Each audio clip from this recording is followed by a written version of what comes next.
You can like him, you can hate him, but you can't ignore him. जब ये बात कही जाती है तो आपके ध्यान में, अगर आप झारखंड की राजनीति की चवन्नी से भी फिलहाल वाकिफ हैं, तो आपके जहन में आएंगे टाइगर जयराम महतो। टाइगर जयराम महतो टाटा में थे, जमशेदपुर के दौरे पर थे, सरायकेला के दौरे पर थे, लेकिन इस दौरान उन्होंने जो मारक भाषण दिया है, वो भाषण सुनने के बाद आप समझ जाएंगे कि उनको सिर्फ जयराम महतो न कह के टाइगर जयराम महतो क्यों कहा जाता है। टाटा में जयराम महतो ने वो भाषण दिया जिसे हर झारखंडी को सुनना चाहिए, हर उस शख्स को सुनना चाहिए जिसके दिल में झारखंड बसता है। क्यों उस जगह को हम जमशेदपुर न कह के टाटा कहते हैं, जब मैं ये बोल रहा हूं तो वो आपको इस भाषण से समझ में आए। झारखंड की 15,000 एकड़ जमीन जो हमारी है, वो जमीन टाटा कंपनी के पास है। टाटा को ये जमीन क्यों दी गई? टाटा को ये जमीन दी गई है फैक्ट्री लगाने के लिए।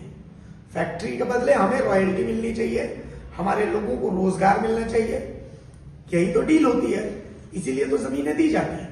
क्या हमें वो सारी चीजें मिल रही हैं? बिल्कुल पारदर्शी तरीके से। जयराम महतो ने जो बोला है वो आपको सुनना चाहिए, एक बार सुन लीजिए। पहली बार जयराम महतो ने एक साथ बीजेपी, कांग्रेस, जेएमएम, आजसू सबके धागे खोल दिए हैं। सुनिए जयराम महतो का ये भाषण। क्या मालूम है कि उनकी नजर तुम्हारी जमीन पे, उनकी नजर तुम्हारे कोयले पे है, उनकी नजर तुम्हारी बालू पे है, उनकी नजर तुम्हारे संसाधन में है। तुम हमेशा मारी जाओगे। हम कोई भड़काने नहीं आए हैं, हम वो बात कहने आए हैं जो बात कहने से चंपा सोरेन की भी हालत खराब हो जाती है। हम वो बात कहने आए हैं जो बात कहने से अर्जुन मुंडा, सुदेश महतो, बाबूलाल मरांडी और हेमंत सोरेन की हालत खराब हो जाती है।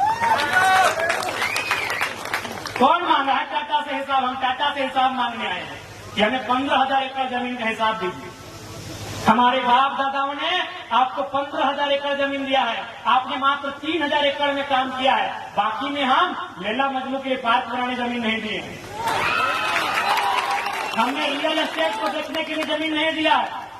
हमने बांग्लादेश से आए लोगों को और गैर झारखंडियों को बसाने के लिए जमीन नहीं दिया है। हमने कारखाना खोलने के लिए दिया है। पूरे 15,000 एकड़ में काम कीजिए और उस काम का दाम झारखंडी को दीजिए। कौन सवाल करेगा? करेंगे चंपा जी, कीजिए सदन में सवाल देखते हैं। गए विद्युत जी संसद भवन गए, कीजिए सवाल। जोबा मांझी संसद गई है, जोबा जी करे सवाल, सुदेश जी करे सवाल, हेमंत जी करे सवाल। हम आपके सवाल को लेकर आए हैं, वो सवाल जो 70 सालों से दफन हो गई थी, उस सवाल को लेकर आए हैं। कोई गलत नहीं हमारा सवाल, कोई गलत नहीं हमारा सवाल। हमने रियल एस्टेट बेचने के लिए जमीन नहीं दिया। बीएसएल बोकारो 33,000 एकड़ जमीन, चारों तरफ खटाल तो भरने के लिए हमने जमीन दिया है क्या? सिंदरी, एफसीआई, पूरा मैदान खाली है। कम से कम 3-4 किलोमीटर तक लंबा मैदान खाली है। जहां हम लोग अधिवेशन किए तब देखेंगे मैदान को। किसका है? झारखंड के लोगों का है।